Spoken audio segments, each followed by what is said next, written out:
Pues continuamos aquí en La Boca del Lobo, cierre de cada lunes, ya saben, la luz de la palabra. Menos mal que me ha dado el paso mi compañera Cecilia Jara, del control técnico, porque si no le dejo a Martín Estrillas que él me siga haciendo preguntas y que se convierta en el entrevistador, y me temo que no.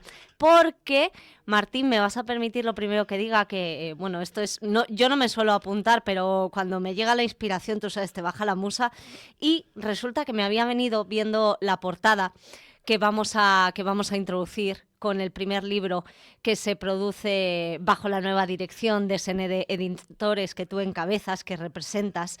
Pues había dicho yo, pues fíjate que es como si tuviéramos que hacer un símil comparativo con ese juego que apareció a mediados de los años 50, cuyo auge fue entre los años 60 y 80, que se llamaba Juegos Reunidos, Sí. y por la sensación que causó es por lo que me quiero referir a toda la cantidad de nombres reunidos que habéis llevado a cabo en la primera publicación que ve la luz, como decimos, y que además tú también participas de ella. Martín Inestrillas, eres buen amigo, eres tertuliano además de La Boca del Lobo, te acaban de escuchar, además los siguientes junto a Eduardo García Serrano, que sale también como parte de los autores de este libro, nuestro director Javier García Isaac. Has estado también con Javier Millán, con José Luis Serrano, que sois los habituales de la tertulia de los lunes. Y fíjate que yo me quería referir a ese título especial que habéis pues compuesto, yo te diría magistralmente, no solo por la portada, por el diseño gráfico, sino también por el título, 50 años después, Franco para Millennials, Centennials y alfas. Y te voy a decir una cosa, me siento muy privilegiada, primero porque me hayas dicho que sí, sin que esté todavía en la calle el libro, tenemos la portada en formato digital, y me siento además muy privilegiada porque creo que cuanto a más cancha le demos a los contenidos del régimen de Francisco Franco, más vamos a conseguir despertar toda esta furia y todo este auge que vivió España en su momento. Sí, así es, y se lo tenemos que agradecer a Pedro Sánchez. Eso ya te lo dejo a ti. Sí, se lo tenemos que agradecer a Pedro Sánchez porque fue el que declaró el recientemente acabado año 25 como año de Franco. Él fue el que decidió hacerle 100 homenajes, por lo visto. Uy, o más. O más hasta un escape room. Exactamente, el que decidió hacer juegos, el que decidió hacer una serie de cosas, y lo único que ha pasado es que le ha salido el tiro por la culata, ¿no? Que ha despertado un cierto interés. Esto es la primera vez que pasa en la historia, que ha despertado un cierto interés en una serie de generaciones que no lo han vivido, como la inmensa mayoría, por otro lado, de los españoles de la actualidad, ¿no? Que estas son las cosas raras de la memoria democrática, ¿no? Que nos pasamos haciendo el día reivindicaciones extrañas, se pasan el día haciendo reivindicaciones extrañas, personas que o han nacido muy al final del régimen o directamente han nacido después del régimen, pero que parece que te estuvieran contando cosas que les ha pasado a ellos mismos o ayer, o que sus testimonios fueran directos y la realidad es que no, la realidad es que el tiempo pasa, han pasado 50 años desde la muerte, han pasado 90 años desde el inicio del régimen, y es la primera vez en la historia que ese interés se despierta en las generaciones posteriores, probablemente, como digo, por la propia ineptitud, en este sentido, del propio Sánchez, que de hecho retiró muchos de esos actos, Sí, eso te iba a decir. le quitó importancia porque se dio cuenta de que se estaba abriendo un melón que no le apetecía nada, ¿no? Y era el interés por un personaje histórico hasta ese momento denostado, insultado. También es cierto que ese insulto y esa denostación se había producido básicamente desde Zapatero para acá. Había habido un periodo en el que las referencias eran más o menos bueno, pues ácidas o tal, pero nunca había sido lo que se ha convertido en los regímenes o en los gobiernos de Zapatero y especialmente de Sánchez. Así que sí, el responsable de la edición primera, o de la existencia de este libro en primer lugar es él, y luego hay otros que ya enseguida te comentaré, pero el primero es él, que es el que lo hizo. Bueno, a ver, aquí hay dos cosas, bueno, en realidad tres, que tienen mucho valor en este estudio. Una eres tú. Vaya. Otra soy yo. Y otra es este índice, Sí. que bajo ningún concepto va a salir de mi mano. Por Ya me pueden supuesto. reclamar quien quiera, pero aquí se contienen los epígrafes Sí. que forman parte del contenido de este libro. ¿Qué es lo que tiene? ¿Qué es lo que tiene esta publicación, Pues, esta nueva publicación de Sene Editores? Pues mira, esta es una idea, ya al margen de la broma de Sánchez, que no es tal broma, pero que no, obviamente no ha inspirado el libro, simplemente la respuesta. Este fue un proyecto que nació en una revista digital que se llama La Iberia, que dirige Antonio Moloni. Él consiguió juntar una serie de artículos que sin conexión aparente hacían referencia a los 50 años de la muerte de Franco. Y yo los leí, me gustaron mucho, como en todo, pues hay unos mejores, hay otros peores, unos que tienen más interés, otros que tienen menos interés, pero me gustaron mucho las intervenciones de muchos de ellos, de muchos de nuestros conocidos más habituales, de Fernando Paz, de Esparza, de muchos de ellos que estaban en esa publicación, de García Conde, de gente muy habitual de esta casa. Menciono esos porque son los habituales de aquí. Y él es con el primero que hablé para pedirle permiso para hacer una publicación. Él tuvo por supuesto se ofreció desde el principio a facilitar la tarea, porque obviamente la tarea no era con él, sino con los propios autores, pero sí que me transmitió la idea de que no bastaba con hacer una recopilación de artículos, que probablemente eso no sería exitoso. Y me sugirió la idea de un árbol o de un hilo argumental, ¿no? Entonces, ese hilo argumental, que es ese índice que tú estás refiriendo, lo hemos construido después tratando de ordenar por temas los distintos artículos que ya habían sido publicados en La Iberia, a los cuales complementamos, y ese creo que ha sido el gran éxito del formato, complementamos con trabajos específicos para la obra y que le daban, digamos, cohesión, ¿no? Ahí interviene una introducción de Francisco Torres extraordinaria, ahí ha habido unos trabajos de Eduardo de Serrano, también gente que conocemos bien en esta casa, ahí ha habido, pues hasta 23 autores que han ido complementando con artículos, con asuntos, con esquemas temporales o con anecdotarios e historias, un libro que sinceramente a mí me satisface mucho cómo ha quedado, ¿no?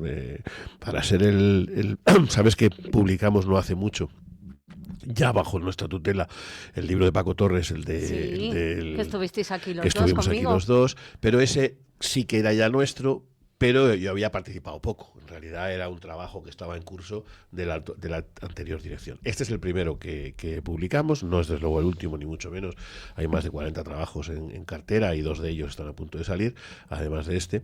Pero este tiene la característica de que es un trabajo íntegramente nuestro, toda la preparación, la coordinación, la búsqueda del argumento, la portada, que es extraordinaria, la portada de Dionisio Rodríguez es un portadón. Porque... Me la has quitado. O sea, ¿de quién es la idea de esa imagen de Franco como si fuera un entrañable abuelito de su última etapa, con su boina, con sus gafitas y con su móvil diciendo: aquí estoy yo para todos los millennials, centennials y alfas? Pues mira, empezamos la idea... Es brutal. Sí, es brutal. Cuando empezamos a trabajar, empezamos trabajando con inteligencia artificial. La verdad es que la inteligencia artificial nos dio algunas sugerencias muy atractivas, ¿no? Con cascos de radio, con distintas cosas.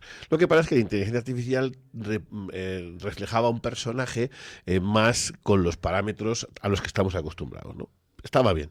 Yo en ningún caso íbamos a trabajar con inteligencia artificial, pero me servía para tratar de diseñar un poco cuál queríamos que fuera el enfoque. Y cuando Dionisio lo vio, cuando nuestro maquetador y nuestro ilustrador lo vio, dijo: no te preocupes, que la tengo. Él ya, según vio el esquema que le proponíamos en inteligencia artificial, dijo: tengo la portada, he adquirido unas fotos en un mercado popular de donde él vive y tal, y creo que la tengo. Y pues fantástico. Y la verdad es que cuando nos lo pasó, a mí me pareció brutal. O sea, es más, no hago más que recibir felicitaciones por la portada, que, como digo, no es mía, es de Dionisio, pero que refleja muy bien lo que queremos, ¿no? El enfoque tanto de la explicación de lo que este libro pretende, como el contenido dirigido a esos que, como digo, inaugura una colección. El manual para millennials, centennials y alfas es una colección que se inaugura con este título, pero nos da pie a que podamos tratar muchos otros asuntos con el mismo esquema, ¿no? De hecho, en el libro anunciamos 2, al menos,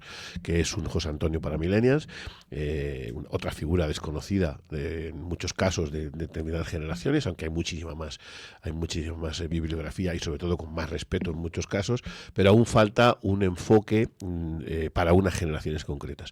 Y a partir de ahí, pues vamos a hablar de la transición, probablemente hablemos de ETA, probablemente hablemos de una serie de cosas con ese mismo enfoque. Que no se le olvide a determinadas generaciones que o no han oído hablar de ellos, o todo lo que han oído es negativo, o cuando no directamente falso, ¿no?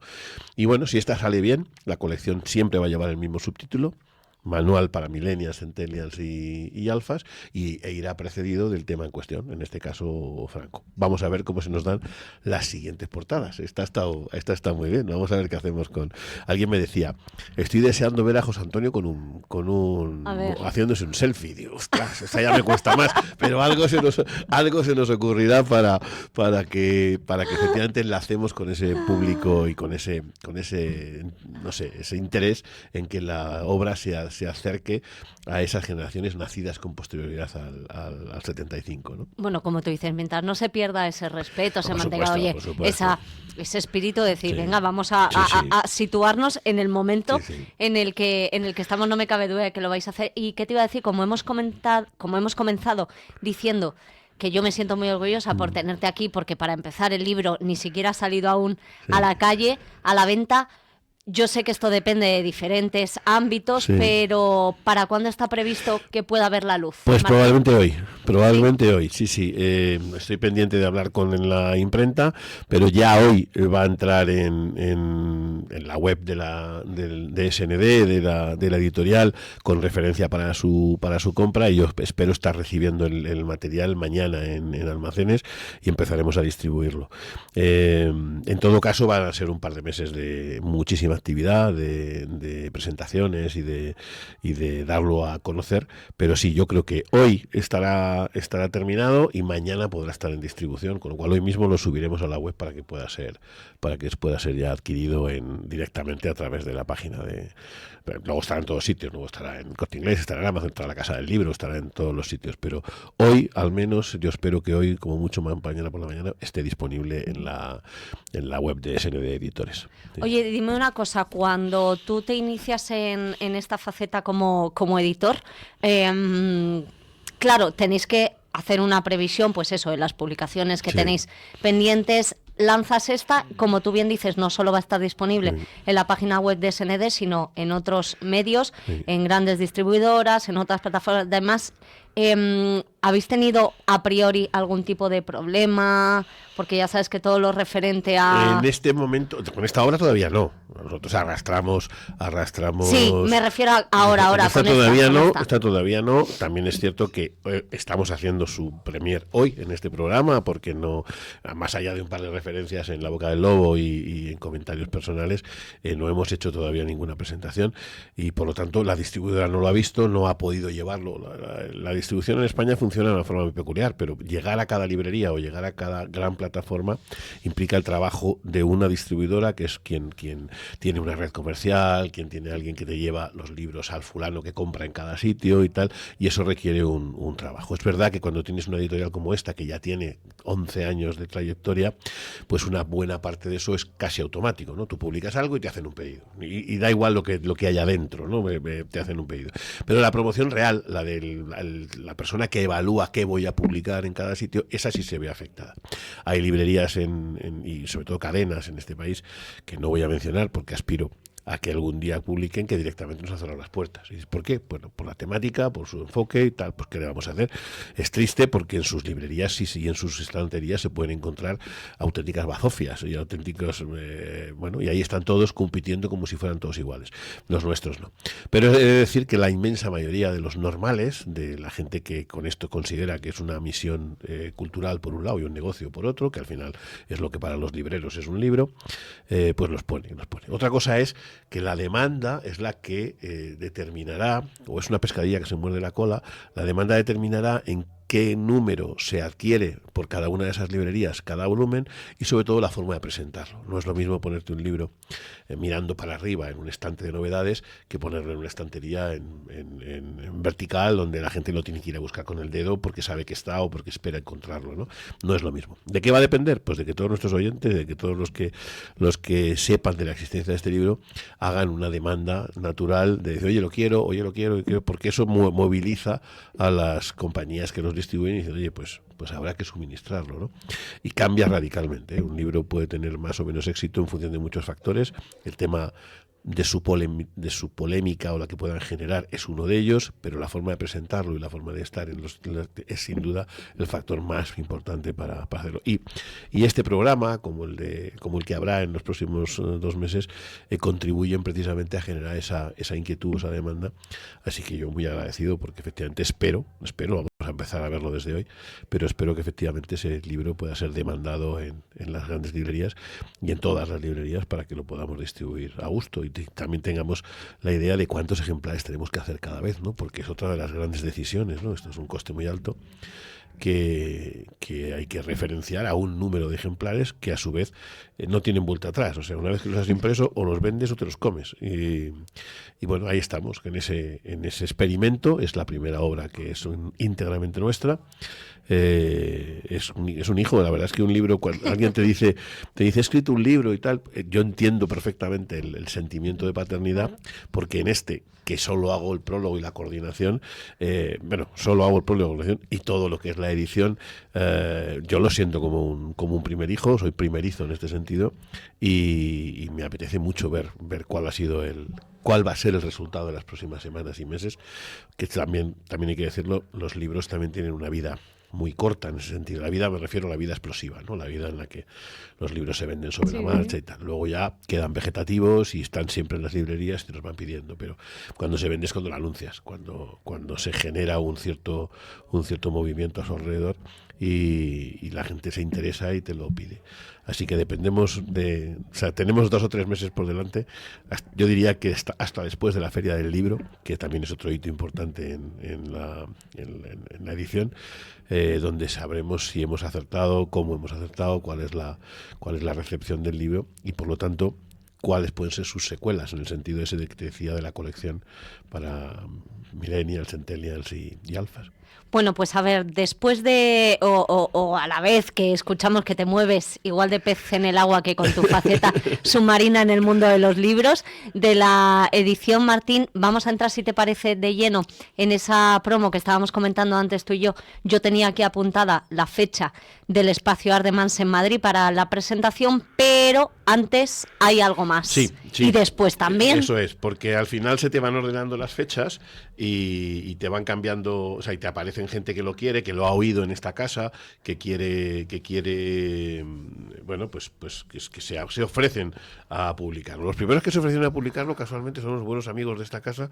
Es una asociación, la Asociación de Alcorcón, que de Pueblo Alcorcón, se llama, efectivamente. pero que por razones de local no pudieron ser los primeros y se han quedado justo detrás de Ardemans, ¿no? Pero empezando por hoy mismo, que es en este programa, pues ya sabemos que estaremos el 23 en Valencia, el 30 en Ardemans. La de Ardemans es muy importante, porque en Ardemans yo creo que si no van a estar los 23, poco le faltará a los autores. Todos están haciendo grandes esfuerzos para acudir, todos han prometido que desde luego van a hacer lo imposible para estar, y a mí me apetece mucho porque ahí Javier García Isaac, que será y no solo es uno de los autores, sino que además será el maestro de ceremonias, pues lo estamos planteando como no sé cómo llamarlo, pero como un graderío, porque claro, con 20 autores a la vez o 23 autores, manejarlo es complicado, ¿no? Pero Javier para eso tiene muchas tablas, le damos un micrófono y con un micrófono en la mano Javier se apaña divinamente. Y querríamos que fuera un mecanismo de pregunta-respuesta, intercambio, una especie de parlamentito ahí con 22 o 23 personas, frente, por supuesto, al público y tal, en nuestro espacio, en el espacio habitual de cultura de Ardemans. Y eso será el día 30, a las 19:30 del día 30, que es como digamos la gran presentación, ¿no? La presentación más notoria, más pública, con los autores presentes y tal. Y luego ¿qué?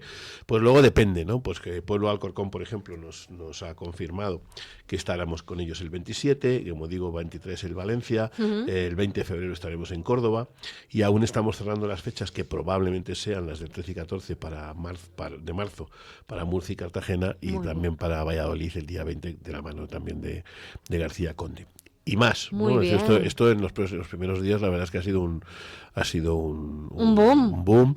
Estaremos muy probablemente también el día 30, coincidiendo con la presentación pública, estaremos también en el espacio del Toro TV Muy bien. que dirige Esparza, sí. Esparza, José Javier.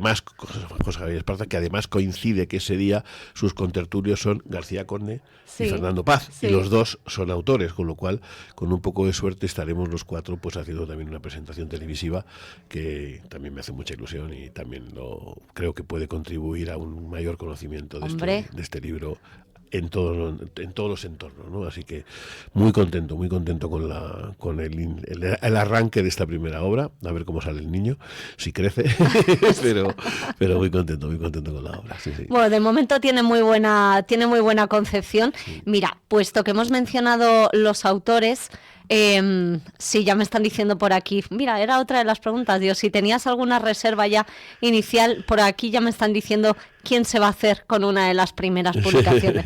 Me lo dice desde aquí, que le mandamos un abrazo a José Luis García Castañeda. Claro. O sea que, pues nos vamos a detener, si te parece, Martín, sí, ahora en esos nombres que habías mencionado, tantos autores, tantos buenos amigos. Encabeza la lista Francisco Torres, Paco Torres, para los amigos, Javier García Isaac, José Javier Esparza, Fernando Paz, Eduardo García Serrano, José Luis Orella, Pío Moa, Luis Felipe Utrera Molina, Javier Villamor, Rafael Nieto, Carlos Esteban, Pedro Fernández Barbadillo, Pablo Linares, Guillermo Rocafort, Jorge Sánchez de Castro, Jesús García Conde, Javier Martínez Getro, para los amigos de Terra y Nota, Josh McAllister, Joaquín Garza, Félix Foxá y Jesús Muñoz, junto contigo, Martín que también Inestrillas. Es un gran conocido de esta casa, Jesús Muñoz. Efectivamente. Sí. Imagino que más razón que un santo, ¿no? Sí, más razón que un santo. Okay. No, también podía ser malos tratos Sí, falsos. podría ser malos tratos, pero es más razón que un santo, que tenía un artículo buenísimo que también explicaba mucho esta visión hacia atrás de una generación, y que hace el epílogo. O sea, su artículo ha ido como epílogo del libro. Pero no digas el nombre, porque luego te he dicho que teníamos previsto un final. Ah, sí. Porque como sé que te tienes que marchar un poquito antes a una reunión, pero no lo vamos a desvelar todavía. Pero hace un pequeño guiño a una de esas frases de Jesús Muñoz. Bueno, yo creo que la más... ¿Qué destacarías de cada...? Bueno, no te voy a decir de cada uno, pero... En el caso de Jesús, hace una reivindicación más política. Hace una reivindicación en la que no se basa solo en el hecho concreto de lo que está pasando, sino que hace una referencia, una reivindicación política de lo que puede de verdad ser este despertar. Y por eso hace el epílogo, porque yo tampoco me quería limitar. Es verdad que es un libro aséptico en el sentido de que yo no lo considero ni apologético ni nada parecido. Considero que cuando acudes a los datos hablan por sí solos. Y el libro está basado fundamentalmente en datos. Es que, perdona que te interrumpa, esto es como cuando hemos tenido la oportunidad de, con mucho orgullo, de presentar ciclo de conferencias de la Fundación Nacional Francisco Franco, y tú, en el ámbito que muestres, económico, político, claro, social, es que muestras datos. Claro. Y dices, te puede gustar más o menos, pero es la realidad. Pero es una realidad como un piano, efectivamente. Claro. Pues ese es el objetivo, ¿no? No pretende ser agiográfico, no pretende ser apologético, sí pretende ser fiel a la verdad. Entonces, cuando tú vas a la verdad y pones los datos que son reales, pues da el resultado que da. La única excepción que cabría decir a eso, que no es que no afecte a los datos, porque él hace una referencia con datos a ese regreso de los jóvenes y de una generación determinada hacia la mirada atrás, el único que llevaría implícito también un mensaje y un deseo, que también comparto yo como editor, es el de Jesús Muñoz, ¿no? Que por eso lo ponemos como epílogo, porque es el único que no solo hace una referencia a lo que ocurre, sino que expresa un deseo más político respecto de una serie de opciones también denostadas, tan denostadas como la opinión que tiene la mayoría de la gente supuestamente sobre el régimen de Franco, aunque como ya estamos viendo, eso está cambiando. Los demás han hecho unos trabajos excepcionales. El primero que ha hecho un trabajo específico para este volumen es nuestro, como tú has mencionado, nuestro amigo Paco Torres, que hace una introducción fantástica, una introducción larguísima, larguísima, bueno, en términos términos dentro del volumen, ¿no? Pero que es una introducción cuajada de datos, cuajada de estadísticas, cuajada de comparaciones.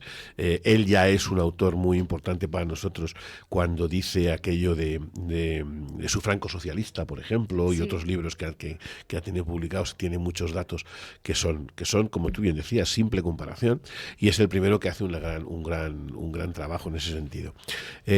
¿A quién más hicieron aportaciones? Pues aportaciones, por ejemplo, Pablo Linares, le pedimos una aportación específica de cosas concretas que sabemos que son controvertidas en la actualidad. Que si el Valle de los Caídos, pues un trabajo de alguien que es hijo de un republicano de los que construyeron el Valle de los Caídos, y hace un trabajo, y además anuncia otra cosa. Pablo Linares en ese trabajo anuncia algo que yo ya sabía, obviamente, pues se lo he ofrecido yo, pero que es que habrá un título, habrá un volumen específicamente dedicado al Valle de los Caídos con él, no tardando mucho, no sé cuántas semanas o meses, pero tendremos un volumen también con él dedicado a eso. Y él hace referencia al tema, pero se trata el asunto sobre esa parte polémica de con qué se hizo, con qué se pagó, qué quería ser, ¿no? Bueno, pues ese es un trabajo suyo. Hay un trabajo específico para esto de Utrera Molina. En relación, le pedimos que nos hiciera un trabajo en relación con el ambiente, el entorno, las personas que rodearon aquellos días previos, inmediatos y sobre todo inmediatamente posteriores a la muerte de Francisco Franco, y lo que supuso en cada caso, ¿no? Pues los distintos reposicionamientos. Esto lo vemos mucho, lo estamos viendo estos días en Venezuela, el reposicionamiento de la gente en cuanto cae una figura, cómo se mueven. Bueno, pues hay un gran trabajo de él. Hay un trabajo, hablo de trabajos nuevos, porque los demás son trabajos que se han publicado como decía, en la Iberia, en aquel documento en aquel periódico que te decía que nacieron los primeros artículos, pero de estos que te menciono son trabajos específicos para este volumen. El profesor Orella hace otro trabajo recopilatorio magnífico en relación con la cultura, complementado con otro de Eduardo García Serrano. Ambos son nuevos para este volumen, y ambos harían referencia al famoso páramo cultural, ¿no? Y destruye el páramo cultural con una cascada, destruyen entre los dos con una cascada de libros, documentos, cine, televisión, programas, autores y tal, que dices, hombre, para ser un páramo, la verdad es que era un páramo bastante frondoso, ¿no? Y bueno, cada uno de ellos está aportando esas cosas, y luego hay una sección que a mí me hace especial gracia, porque fuera de los no sé, Fernando Paz hace un análisis del régimen. Javier hace una referencia, Javier Esparza, hace una referencia al Franco militar. Un Franco militar que tampoco se le ha querido reconocer, es que ya llega a un extremo las cosas, que se ha querido prescindir del perfil de uno de los más grandes militares de la historia de España, al margen de lo que te parezca. Y claro, recorrer su vida militar desde sus inicios como cadete, pasando por la dirección de la Academia General, la Legión, etcétera. Como vimos con Paco. ¿Cómo va usted a quitarle ese mérito a Franco en su vida y en su historia? Bueno, pues esos artículos se ven complementados con otros de carácter personal. No sé, García Conde hace una reflexión desde su casa, desde su entorno familiar, con su familia dentro, que yo creo que le da un cierto tono de más cariñoso o más no sé, de memoria, ¿no? De eso que sí que es la memoria, que es la de cada uno, no la memoria forzada, no la memoria obligatoria, no la memoria por ley, sino la memoria personal de cada uno. Y luego hay adaptaciones de trabajos contando historias y probablemente es una buena explicación a modo de anécdota o de ¿cómo diría yo?, de fábula, un trabajo que... ¿Lo de Macalister? No. El de ay, te lo diré. Es una... A ver, que recorremos rápido. Sí, recorremos rápidamente. En el último bloque. Esta es la última hojita. Aquí están... yo le llamo a la sección Un recuerdo y dos fábulas. Vale. Hay un trabajo, como digo, de García Conde, que es esa reflexión personal, y luego hay dos historias. El partido de la señora dictadora pide el voto, que es Sánchez de Castro, y uno especialmente, el de Getro, que es el tren de las 9:36, que esta es una especie de fábula, pero es una fábula que viene a ser muy certera en el sentido de que recoge el espíritu de una generación a la que está precisamente dirigido este libro, esa que nace en las postrimerías del régimen o incluso inmediatamente después, que cree hacer una serie de cantos a la libertad y una serie de cosas, y que termina haciendo un retorno a través de una historia personal, y termina haciendo un retorno a otra vida, ¿no? A otra vida que se parecería mucho más a aquella con la que desapareció el régimen, ¿no? Que es una historia personal y que a mí personal no, en tono personal, de fábula, de cuento, no sé si coincide además o no con algún elemento personal, yo creo que no, así como el de Conde sí que es una historia personal. Las otras yo creo que son fábulas, pero que le dan un contexto más humano a la mera colección de datos, ¿no? Que han sido colección de datos, no solo mera, sino a la apabullante colección de datos que han hecho referencia, pues eso, a determinados tratamientos de la gente, a determinados tratamientos de la cultura, a determinados tratamientos de la vivienda, a determinados que están todos presentes en todos los trabajos. Bueno, pues esos tres le dan, como digo, el tono personal o el tono más anecdótico, si quieres, pero muy representativos de una sociedad, que también explicaría por qué la sociedad actual tiene una falta de combatividad política en muchos casos, más allá de la pelea rastrera de las redes sociales, del ataque personal, del insulto como argumento. Esto vendría a explicar también cómo se ha ido transformando una sociedad de las clases medias, del abandono de las preocupaciones, del no me quiero meter en líos que tantos padres y abuelos le transmitieron a las generaciones de las que hoy estamos hablando, y que también se puede estar acabando. Cuando llega un hartazgo y llega un momento en que una generación más te señala con el dedo, te llama boomer y te dice la culpa es tuya, boomer, porque no hicisteis nada, en gran medida tienen razón. En gran medida, y yo soy boomer, no me considero aludido porque he pasado media vida peleando, pero es cierto que la generación de esos que llaman boomers, que tampoco lo vivieron exactamente porque son postrimerías del régimen, al final nacieron en torno a los 60 y por lo tanto teníamos 11, 12, 15 años cuando muere Franco, no habíamos tenido alguna opción. Algunos hemos pasado media vida peleando, pero la inmensa mayoría no. La inmensa mayoría quedaron en esa sensación de no pasa nada, todo bien, todo estupendo, si esto ya es un país democrático, si en realidad las peleas se pueden dirimir de otra manera. Bueno, ese ablandamiento también puede estar acabando, también puede estar harto ya nuevas generaciones de esas que te señalan con el dedo diciendo hasta aquí hemos llegado, hay que ponerle coto a lo que estamos viviendo, ¿no? A las tasas de inmigración que sustitutivas, a las cifras de paro, a las cifras de pobreza infantil, a las cifras de vivienda, y llega un momento en que dices ya igual ya ha llegado la hora de pelear. Y esos artículos de alguna forma retratan personas o entornos o historias que quizás estarían haciendo una buena representación novelada de algunos de esos jóvenes o de esas generaciones que creyeron descubrir la libertad cuando moría Franco y terminaron descubriendo otra cosa 50 años después, ¿no? Martín, mira, yo te voy a ser sincera porque entre otras cosas me las has pasado tú, pero no he querido verlo, el contenido del libro, porque estoy esperando a tenerlo. Yo soy de la escuela antigua, en mano, en publicación, en libro. ¿Con qué material, aparte de lo que estamos contando, con qué material gráfico habéis contado para el libro? A mí me gusta mucho ver las fotos de la época, igual que luego tenemos dos ejemplos audiovisuales también de lo que fue la liberación, que no. Luego voy a decir otro nombre con el que me he encontrado al paso de Francisco Franco en Barcelona del 39. ¿Habéis tenido parte, constancia no? ¿Cómo se dice? Inclusión. Sí.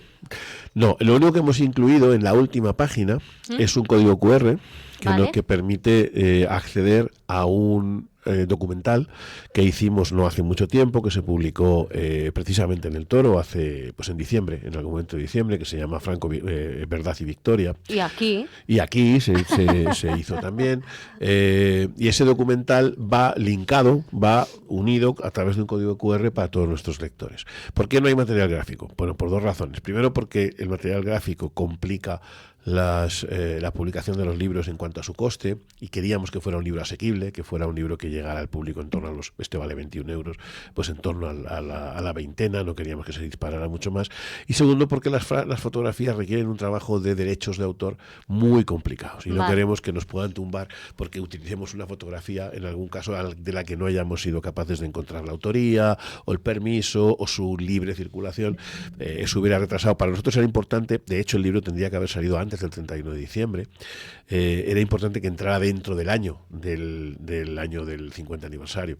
Bueno, las duendes de la imprenta piensa que los artículos recopilados, los que no eran especiales para este volumen, son los que se publicaron con ocasión del 20 de noviembre, es decir, claro, nace el 20 de noviembre la idea de, joder, leyendo esto, quiero hacer un libro, y estamos a 12 de enero y estamos terminando. Y por medio han estado las vacaciones, las navidades, los parones. Entonces, es verdad que en un tiempo récord hemos logrado artículos y sobre todo ensayos que complementaran y le dieran estructura al libro, junto con esos artículos que yo te decía, pero es verdad que no hemos logrado entrar en el año en curso. Bueno, era para nosotros importante no retrasarlo, era para nosotros importante que estuviera lo más próximo posible a esa fecha, y por lo tanto meter fotografía como tal, o meter cosas, implicaba demasiado trabajo y esfuerzo en encontrar a los autores de fotografías, demoras y tal.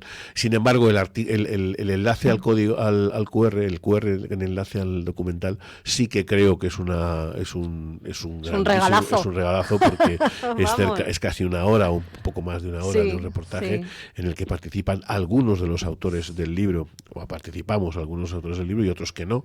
8 personas me parece que somos los que participamos en ese documental, pero ahí sí hay material gráfico, ahí sí hay una historia relacionada justamente con ese mismo periodo, que de alguna forma viene a avalar lo que los artículos y los ensayos del libro se dice. Así que sí, hay una parte gráfica que no está incluida en el libro, sino que se accede a través de un QR al que vas a parar un documental, que por cierto recomiendo encarecidamente su visión. Es más, si no se quieren comprar el libro y quieren ver el documental, no tienen más que ir a la contraportada, se sacan un QR y que lo vean. Que una vez que lo vean, estoy convencido de que harán el libro. De que van a... Pero vamos, o sea, yo no tengo ninguna duda, porque se lo decía Álvaro Romero, te lo digo a ti, se lo digo a la Fundación Nacional Francisco Franco, es brutal el trabajo de ese documental, de lo bien hecho que está, que se te queda corto. Efectivamente, tú puedes meter todo lo que consigues, pues es como cuando, por ejemplo, Terra Nota junto con Hazte Oír han hecho el documental de Pedro Sánchez, ¿no? Que pusieron en el Cine Callao. Pues dices tú, ¿podía haber más? Sí, por supuesto que podía haber más, pero tocas por encima todo lo que ha supuesto el crecimiento, la llegada donde está Pedro Sánchez y todas esas investigaciones que ahora mismo versan sobre su persona o sobre su ejecutivo. De hecho, nadie sabe lo que hay detrás de un documental de una hora, pero más de una hora, solo más de una hora duró la entrevista que se me hace a mí para ese trabajo. Es decir, cada uno de nosotros igual aportamos 4 o 5 cortes de unos segundos en ese trabajo. Bueno, pues solo la mía, el trabajo previo para ese documental, solo la mía duró más de una hora, cerca de 2. Entonces, claro, tienes que quitar, tienes que ordenar, y sobre todo tienes que hacer ese hilo argumental, que es lo que yo creo que está muy logrado en ese reportaje, en ese documental, y yo creo que está razonablemente logrado en este libro que estamos hablando, ¿no? Javier García Isaac, por ejemplo, hizo un artículo específico, están todos publicados en EDATV, y el primero estaba publicado también en La Iberia. El resto de la colección estaban subidos a EDATV, algunos se hizo específico para el libro, pero también se ha publicado después en EDATV, y este es un recordatorio, por ejemplo, día a día de los días anteriores, previos y tal. Pues es que es tan personal, o tan humano, o tan cercano, que podrás decir muchas cosas, pero eso es una vivencia real, y eso es una historia real. Entonces, yo creo que ese tanto el uno como el otro, después de todos los trabajos de selección, de pulirlos, de corregirlos y tal, te dan al final una obra de 250 páginas en este caso, de una hora o hora y poco aquel documental, que se te queda corto, efectivamente, pero que yo creo que llevas una buena muestra, sobre todo para el público que, como digo, queremos reseñar, que es el de esos millennials, centennials y alfas, especialmente más los alfas que los demás, porque son los que están más lejos de todo lo que se vivió en aquella época y empiezan a estar un poco hartos de que les digan cómo tuvieron que ser las cosas o cómo fueron las cosas. Es más, a muchos de ellos les trae sin cuidado. A muchos de ellos no les importa cómo fueron las cosas, pero sí descubren, leyendo un poco, que algunas de esas cosas eran mejores que las actuales y igual quieren alguna respuesta, ¿no? Y eso es lo que estamos tratando de dar respuesta en este libro. Y no solo mejores, Martín, sino que además dices, ¿por qué se empeñan tanto en manipular lo que sucedió? Sí, efectivamente, así es. Eso es lo que están descubriendo. Claro. O sea, sé que nos vamos a encontrar con la oposición de buena parte de millennials y centennials, porque están embebidos en esa cultura permanente de la denostación y del insulto y tal. Una parte, otra parte no, pero yo creo que cuanto más nos acerquemos a los alfas, cuanto más nos acerquemos a las generaciones más jóvenes, les importa menos lo que decimos los boomers de uno y otro color y les importa más la información, la que ellos capturan en las redes, la que empiezan a leer, las que empiezan a comparar y las que empiezan a deslindar de la memoria oficial, ¿no? De la memoria democrática o de la memoria histórica de Sánchez y de Zapatero. En orden inverso, ¿no? Yo creo que eso es uno de los factores que puede hacer que cambien las cosas en España, en primer lugar, no por este libro, que creo que puede contribuir, como digo, a mejorar una parte de esa historia o del conocimiento de esa historia, no solo por la colección que pretendemos que tome varios temas, sino porque implica una actitud. Y esa actitud de esos alfas y de esos centennials pueden cambiar las cosas en este país para bien, espero y deseo. Pues yo deseo que efectivamente pueda ver la luz hoy. 50 años después, Franco para millennials, centennials y alfas. Nueva publicación bajo la dirección nueva, valga la redundancia, de SN Editores, con tu representación, Martín Inestrillas. Y déjame, como te decía al principio, que para dar paso a los dos vídeos con los cuales vamos a terminar a continuación, bueno, pues un poco por seguir recreándonos en esa parte de la historia que sucedió. Te voy a decir una cosa, y es que, como antes te comentaba, haciendo un guiño a uno de los epígrafes de Jesús Muñoz, sí, más razón que un santo, sin decir exactamente cuál es, pero solo comentar que lo van a tener muy complicado o muy chungo quienes traten de ocultar las imágenes de Franco en Barcelona, sí, y no cualquiera, sino las de la liberación el 26 de enero de 1939, te voy a decir que lo vamos a complementar con ese vídeo y me permito dar un consejo, y es que todos aquellos que nos están escuchando, que nos ven, que nos oyen, cuando constantemente les decimos que se alejen de títulos, de desinformación, de bulos, de fango, que es el gobierno de Pedro Sánchez el que se trata de mostrarlos allá por donde va, pues cuando, por ejemplo, se encuentren con alguno que dice: el libro Barcelona, enero de 1939, la caída desmiente el discurso ultra del entusiasmo barcelonés por la llegada de los franquistas, que corresponde al diario Público, pues que recurran a ese otro que yo les decía, 26 de enero 1939, liberación de Barcelona por las tropas de Franco, escrito por Eduardo Palomar Baró y contenido en la página web de la Fundación Nacional Francisco Franco. Y muy atentos todos a la salida del libro, a las presentaciones y sobre todo gracias al buen trabajo que estáis haciendo en SN Editores. Gracias a vosotros por esta difusión y por este empuje que siempre nos va a hacer falta. Pues vámonos con esos dos vídeos, Cecilia Jara, y hasta aquí La Boca del Lobo.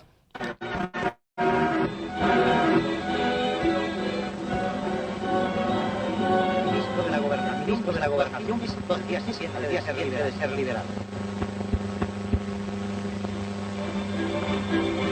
General Llame le hizo entrega de una bandera de la catalá que los separatistas dejaron abandonada y destruida. El ministro la hizo gobernar para siempre. Bajo el saludo del pueblo pasearon los dos hombres. El general entraba en Barcelona a los 2 días. Después de tomar Tarragona, nuestra su marcha victoriosa hacia el norte.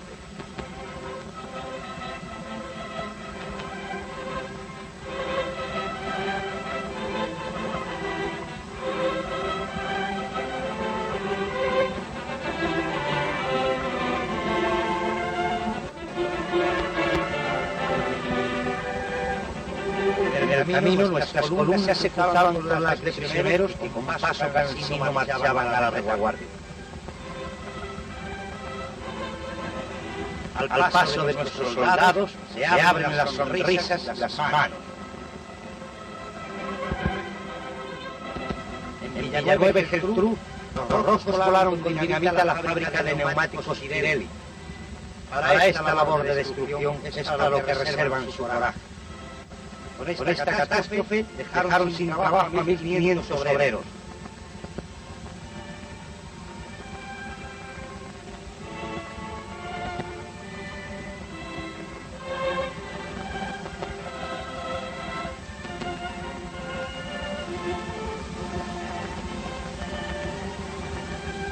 Las columnas siguieron su marcha camino de Sitges. Allí había letreros que pedían al vecindario que se fortificase, pero solo eran letreros.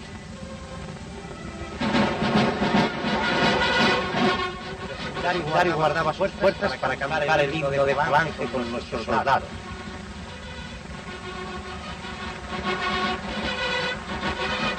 De todas las esquinas surgían aclamaciones. De todos los balcones volaban los pañuelos. Entre la algarabía comenzaron a caer las fechas fatídicas y los nombres de vulgares criminales como Durruti, que 2 años de locura habían encumbrado.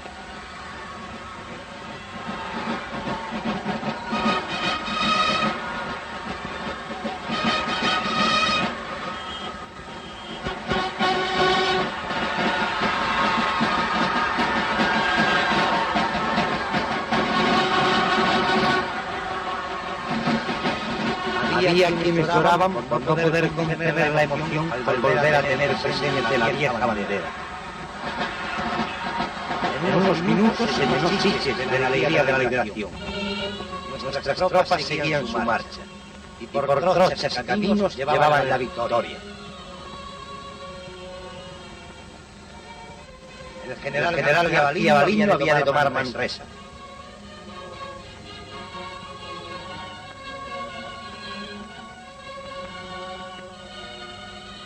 No obstante la voladura de los puentes, acción constante del ejército derrotado, y siguiendo la marcha arrolladora y triunfal de nuestros heroicos soldados, se llegaban de Manresa a la hora fijada.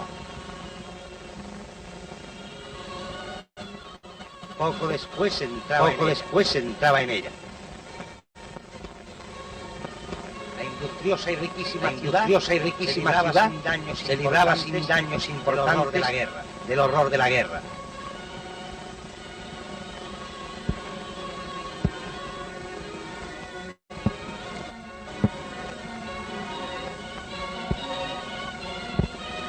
Pronto salieron de sus casas los habitantes que se unieron a las tropas y pidieron una misa de campaña para agradecer a Dios su liberación.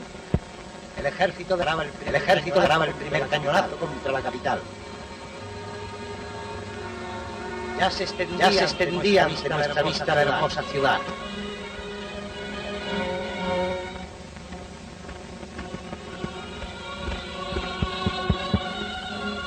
Por la diagonal entran los tanques.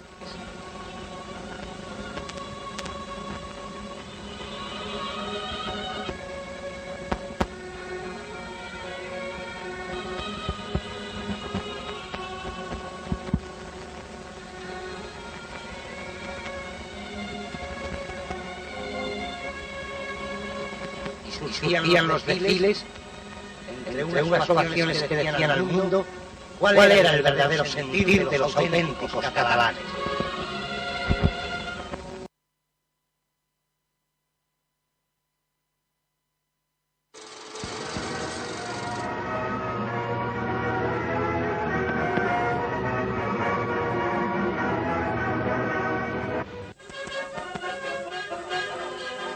El Departamento Nacional de Cinematografía, que oportunamente presentó al público el noticiario de la Liberación de Barcelona, no quiere dejar inédito aspecto alguno del histórico acontecimiento. Momento en que una columna nacional recibe la orden de desplegar y proceder a la ocupación de ciudad que se ofrece a los ojos de los soldados como cima de todos sus sueños y laurel de todos sus sacrificios.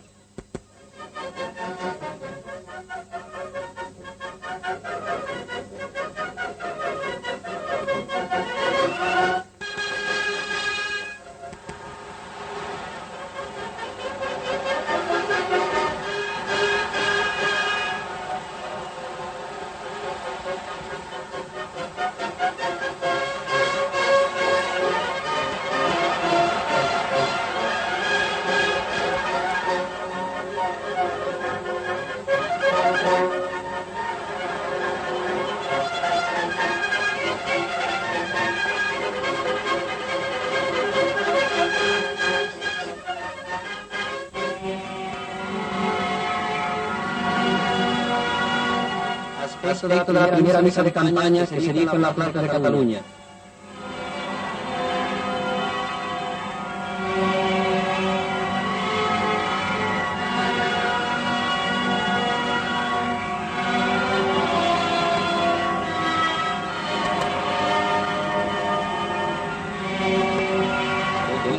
Ya muy vitoreado por la población de Barcelona.